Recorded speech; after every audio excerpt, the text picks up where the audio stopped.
क्या अगर आपका case NVC national visa centre या US एम्बेसी इस्लामाबाद में है और आपकी category CR1 I1 spousal category है या कोई F कैटेगरी का केस है, ख़ासतौर F4 में, तो क्या एम्बेसी के या इनके अदारों के लोग आपके नेबरहुड में आपके रिश्तेदारों से या उन अदारों से जहाँ पर से आपने कोई डॉक्यूमेंट लिए वहाँ जाके आपकी रिपोर्टें ले रहे होते हैं? तो आज की वीडियो में इस चीज़ को डिस्कस करेंगे कि क्या एम्बेसी के बंदे हमारे इधर उधर फिर रहे होते हैं। इसमें यह चीज़ डिस्कस हो जाएगी। तो अगर आपके कुछ सवाल होते हैं प्राइवेट नेचर के, तो मेरा एक इंस्टाग्राम पेज है, ये साइड पर आ रहा है, इसमें जाके पहले तो मुझे फॉलो करें, DM में स्लाइड करें और अपने सवाल पूछ सकते। ऑफिस से ब्रेक स्टार्ट हुई है, तो ये सिटी ऑफ पालो आल्टो है। तो सिटी ऑफ पालो आल्टो की एक यूनिक बात यह है कि दुनिया का पहला फिज़िकल एप्पल स्टोर जो बना था वो यहाँ बना था, यूनिवर्सिटी एवेन्यू पर। इसको यूनिवर्सिटी एवेन्यू इसलिए कहते हैं।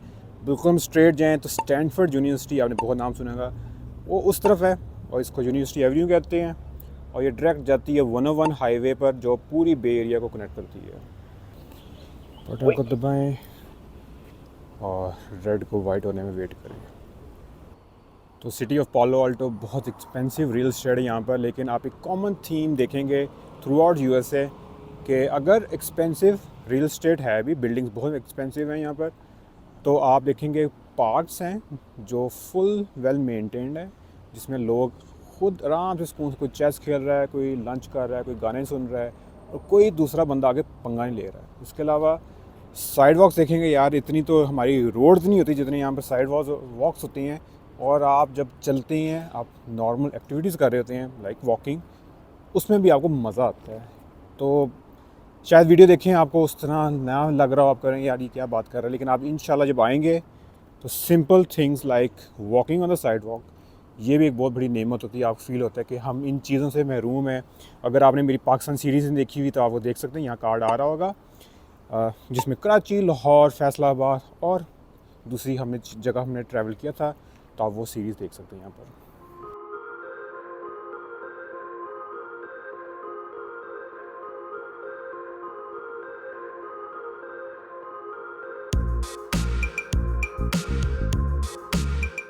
तो इस वक्त हम सिटी ऑफ पालो आल्टो में हैं, known for lot of things, जिस तरह एप्पल का पहला स्टोर।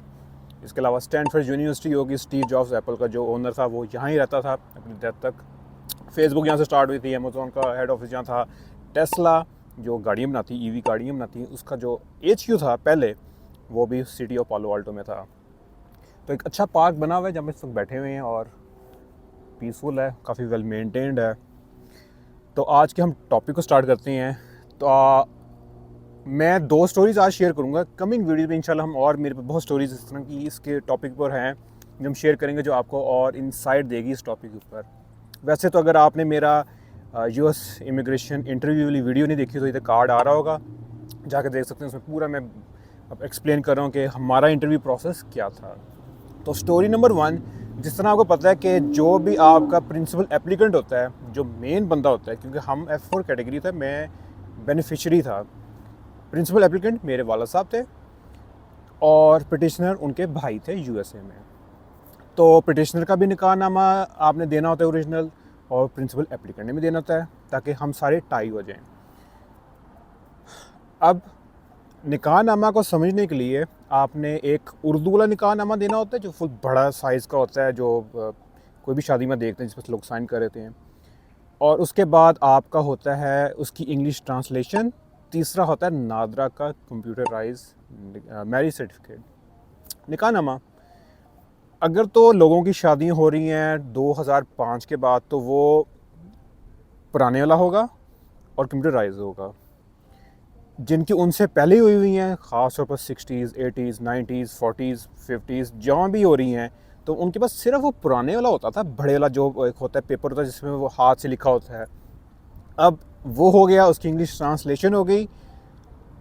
अब आपको होएगा कि यार मैं वो नादरा वाला निकलवा सकता हूँ मैरिज सर्टिफिकेट। हाँ, निकलवा सकते हैं। उसका तरीका होता है कि आपने कोई भी यूनियन काउंसिल जाना होता है, वहाँ जाकर जहाँ पर शादी रजिस्टर हुई थी, जो उर्दू वाला जो होगा ना, उस पर लिखा होता है कि कहाँ पर रजिस्टर्ड हुई हुई है शादी। एग्जाम्पल के तौर पर हमारे केस में आपको देता हूँ कि कह लें वो शादी रजिस्टर्ड हुई थी लाहौर के अंदर, मॉडल टाउन के अंदर। तो वो जो भी यूनियन काउंसिल का ऑफिस होगा वहाँ जाएंगे, आप कहेंगे यार हमें अब इंग्लिश वाला नादरा का कंप्यूटराइज निकाहनामा चाहिए। तो वो आपसे वो उसकी कॉपी लेंगे, जो आपके पास निकाहनामा है, जो पुराने वाला, जो उर्दू वाला बड़ा हुआ साइज़ का होता है, स्क्रीन पर आ रहा होगा। वो अपना जाके स्टोर रूम में सारे रिकॉर्ड चेक करेंगे कहाँ पर उसकी जो है ना रजिस्ट्री हुई हुई है उनके रिकॉर्ड में, और उनके पास एक कॉपी होगी। हमारे केस में जब मैं गया यूनियन काउंसिल गया, उनको हमने रिक्वेस्ट दी कि हमें इंग्लिश वाला चाहिए। उन्होंने ठीक है 350 या 400 रुपये उसकी फ़ीस थी उस ज़माने में, अब पता नहीं कितनी है, ज़्यादा हो गई होगी। तो वो हमारे साथ मुझे ले गया रिकॉर्ड रूम में, जाकर ढूंढ रहा है। टाइम लग रहा था क्योंकि मैं तो तुम्हारी मदद कर देता हूँ। हम ढूंढ रहे हैं, मिल गया हमें कि कहाँ पर वो ओरिजिनल पड़ा हुआ है। उसने देखा, तस्दीक की कि हाँ ठीक है ये ओरिजिनल है, यहाँ से हुआ है, रजिस्टर हमारे पास भी रिकॉर्ड है। रिक्वेस्ट डाल देते हैं, वो प्रिंट आउट निकलता है, उस पर स्टैम्प्स लगा देते हैं कि अब ये नादरा का अंदर एंट्री लग गई है, उनके डेटाबेस में आ गई है ये मैरिज सिस्टम में भी। आपने डॉक्यूमेंट लिया, वेल एंड गुड, आप वापस आ गए। कुछ अर्सा गुजरता है, इंटरव्यू गुजर जाता है, और मुझे कॉल आती है कि सर वो आप आए थे ना मैरिज सर्टिफिकेट का नादरा वाला लेने। मैंने कहा हाँ। कहते सर वो एम्बेसी से बंदे आए थे वो रजिस्टर देखने कि हमें वो रजिस्टर दिखाएं जहाँ पर वो ओरिजिनल निकाह नामा जो है वो वहाँ पे रजिस्टर हुआ हुआ है। तो इस तरह एक कंफर्म होती है, जो कमेंट था कि क्या एम्बेसी के लोग चीज़ों को वेरीफाई कर रहे होते हैं। हाँ, वेरीफाई कर रहे होते हैं। इसकी और एग्जांपल देता हूँ। हर कंट्री को पुलिस करैक्टर सर्टिफिकेट ज़रूरी है, हम लोग भी अपलोड करते हैं, लेकिन आपके सामने एक डॉक्यूमेंट आ रहा होगा, इसमें लिटरली मेंशन किया कि हमें पाकिस्तान का जो पुलिस करैक्टर सर्टिफिकेट है ना, उस पर हमें यकीन ही नहीं है। बेसिकली वो कह रहे हैं हमें ज़रूरत ही नहीं है। क्यों? कहते हैं कि उनकी तरफ से जो मुझे सेंस फील होती है, वो कहते हैं कि यार ये सिस्टम जो है इसमें रिकॉर्ड कीपिंग इतनी ख़ास है नहीं, किसी को आप सलाम दुआ अच्छी हो तो आगे पीछे रिकॉर्ड कर सकते हैं। तो यूएस एम्बेसी इस्लामाबाद खुद वेरीफाई करती है इंफॉर्मेशन को। इनके इस तरह बंदे होते हैं जो हर वक्त जो केस एप्लीकेंट होता है शादी, ख़ास तौर पे शादियों के CR1 IR1 के लोग बहुत नीचे कमेंट्स करते हैं कि हमारे डिले बहुत है, आ नहीं रहा। उसकी सॉरी टू से एक उसकी रीज़न ये है कि बहुत बैड हमारा रिकॉर्ड है विद USMB इस्लामाबाद में कि मैरिटल फ्रॉड हुआ है, डॉक्यूमेंटेशन फ्रॉड बहुत ज़्यादा हुआ है। वो उसका चाचे का मुंडा था, अपना बना के ले गया, फुप्पो थी, उसका चाचा था, उसका लाइक आगे पीछे कर के जो डॉक्यूमेंट्स आगे पीछे किए जा सकते हैं लोगों ने करके वीज़ा लगवा कर US आए नहीं। तो जब वो एक लॉन्ग लिस्ट एक एविडेंस बना हुआ है कि यार ये तो हमेशा इस तरह की बोंगियाँ मारते हैं, तो उन्हें अपना एक प्रोसेस ड्यू डिलीजेंस रखी हुई है कि अगर बासित अपना बर्थ सर्टिफिकेट दे रहे हैं ना, ठीक है, हमने इसको नादरा के सिस्टम में देखना, हमने अपना बंदा भेज के वो रिकॉर्ड भी चेक कर लेना कि है या नहीं है। स्टोरी नंबर 2, NVC स्टेज चल रहा है, हम लोग डॉक्यूमेंट्स अपलोड कर रहे हैं, उनको बता रहे हैं और कि ये प्रोसेस है। तो अगर आप किसी एरिया में काफ़ी अरसे से रह रहे हैं ना, 20-25 साल, तो आप ऑलमोस्ट हर किसी को जानते हैं और वो आपको जानती हैं। आपकी कोई शॉप है, कोई फ्रूट वाला कोई स्टॉल भी लगाता होगा, कोई चने की रेहड़ी भी, लोग उसको पता होगा यार ये लड़का इस एरिया का है और ये कहाँ रहता है, उनको पता होता है। टाइम गुजर जाता है तो अब आस्ता आस्ता हमें पता लगना शुरू हो जाता है कि सर वो कोई बंदे आए थे एम्बेसी से, वो आपको पूछ रहे कि बासित इस घर में रहता है। मैं आपको एग्जांपल दे रहा हूँ, क्या वो इस स्कूल में जाता है, क्या वो उसने ये किया हुआ है। तो वो आस्ता आस्ता जो हमने DS-260 में जो डॉक्यूमेंट्स दिए हैं, अब उसको वेरीफाई कर रहे हैं अपने बंदों के थ्रू भी कि ये वेरीफाई कर रहे हैं। इस तरह आप NVC और US एम्बेसी इस्लामाबाद को थोड़े देर के लिए साइड पर रख लें, आप आ जाते हैं USA में भी। जो न्यू मैरिज होती है CR1 IR1, CR1 वो होती है जिसकी शादी 2 साल से कम होती है, 2 साल से ज़्यादा तो IR1 होती है, वो कंडीशनल होती है, उसमें इमीडिएट रिलेटिव होता है IR1। तो जब आपके इधर आके रह भी रहे होते हैं तो आपको ग्रीन कार्ड मिलता है 2 साल का, एक कंडीशनल मिलता है, तो आपने उसकी कंडीशन रिमूव करनी होती है। तो वो ये भी करते हैं, यहाँ पर आप रह रहे हैं, फॉर एग्जांपल सिटी ऑफ पालो अल्टो में रह रहे हैं, आप कह रहे हैं कि हम मियाँ बीवी हैं, हम इकट्ठे रह रहे हैं, रैंडमली किसी भी टाइम USCIS के ऑफिसर आ जाएंगे। वो आते भी इस तरह सुबह 4 बजे, रात के 3 बजे, बहुत रैंडम टाइम होता है। वो आएंगे, नॉक करेंगे, वो नोटिस दिखाएंगे, अपने आप को इन्फॉर्म कर देंगे भाई हम ये हैं, हम देखने हैं कि आप लोग रह रहे हैं। अंदर आके वो पूरा एक टूर लेते हैं, चीज़ें देखते हैं कि ये तो नहीं है कि 2 अलग अलग कमरों में रह रहे थे, एक बंदा सोफे पे सो रहा है, एक अंदर रह रहा है।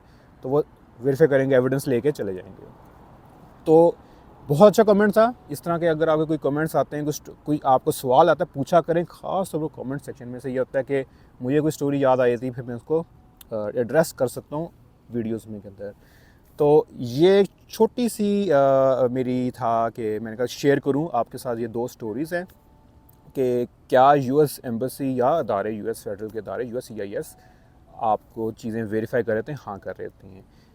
तो इसलिए इससे मुझे एक और बात याद आती है कि लोग कई बार ये करते हैं कि यार इनको क्या पता।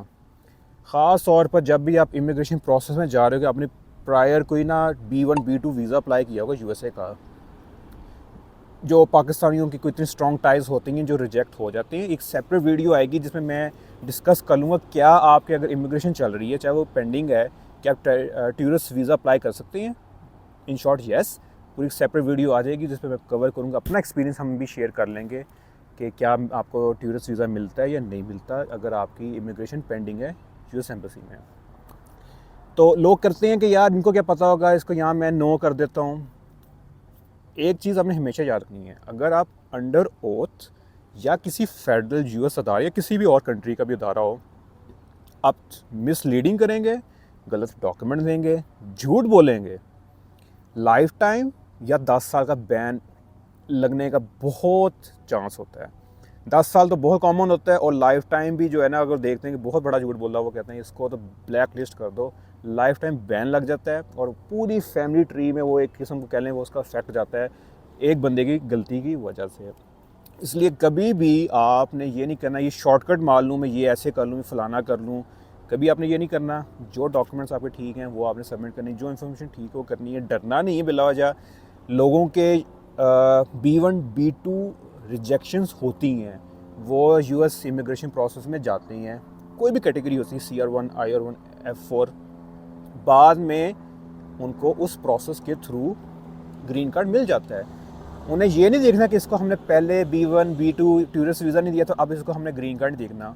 हर एप्लीकेशन सेपरेट होती है, हर एप्लीकेशन की इंटेंशन फ़र्क होती है। ग्रीन कार्ड में आप बता ही ये रहते, इस्टेब्लिश ये कर रहे थे मैंने USA जाके रहना है फॉर अ प्रोलॉन्ग पीरियड, और मैंने बाद में सिटीजनशिप लेनी है। और टूरिस्ट वीज़ा का काम होता है मैंने जाके वापस आना है। पूरी सेपरेट वीडियो है यहाँ पर मैं जिसको डिस्कस कर रहा हूँ, एडमिनिस्ट्रेशन प्रोसेसिंग, जिसके अंदर डिटेल में बता रहा हूँ कि दोनों में फ़र्क क्या होता है और किस तरह वो रिफ्यूज़ल काम करता है। यहाँ पर कार्ड आ रहा है, वहाँ जाकर देख सकते हैं। तो इस बात पर मैं करूँगा कि मेक श्योर जो भी आप इंफॉर्मेशन दे रहे हैं, जो डॉक्यूमेंट दे रहे हैं, वो प्रॉपर चैनल के थ्रू लिया जाए, क्योंकि उन किसी ना किसी बंदे ने आके वो सब कुछ वेरीफाई करने हैं। अगर उसमें रद्दल बदल हुई, वही होता है कि वो कहता है ये कुछ ना कुछ काम गलत है, अगर ये गलत कर रहे हैं तो कुछ और भी गलत हो सकता है, इनकी AP और लगाओ, इनको DS 5535 दो, तो कुछ भी हो सकता है। तो इसके अलावा बहुत से और स्टोरीज़ हैं, इंशाल्लाह आने वाली वीडियोज़ में हम उनको एड्रेस करेंगे, मैं उनको डिस्कस करूँगा। काफ़ी यूनिक प्रोसेस है। तो अगर आपको ये वीडियो पसंद है, hit the like button, channel को subscribe, hit the notification bell icon. और मेरा एक इंस्टाग्राम पेज है यहाँ पर आ रहा होगा, इसको पहले आके फॉलो करें, DM में स्लाइड करके अपने सवाल पूछ सकते हैं। अगर वो प्राइवेट सवाल नहीं होते तो कमेंट सेक्शन में पूछ ले करें। और कोई भी सवाल आए, जिस तरह ये एक यूज़र ने एक सवाल किया, मुझे स्टोरीज़ याद आ गई तो मैंने कहा यार मैं वीडियो बनाता हूँ, कमेंट सेक्शन किया करें, कोई और भी उसको एड्रेस कर सकता है, मैं एड्रेस करूँ, किसी और की हेल्प हो सकती है। इस वीडियो का पर्पस यही है। मुझे अपनी दुआ में जा रखी ज़िंदगी दी, तो इंशाल्लाह आपसे मुलाकात होगी अगली वीडियो में। तब तक मैं इजाज़त दें, अल्लाह हाफ़िज़, बाय बाय।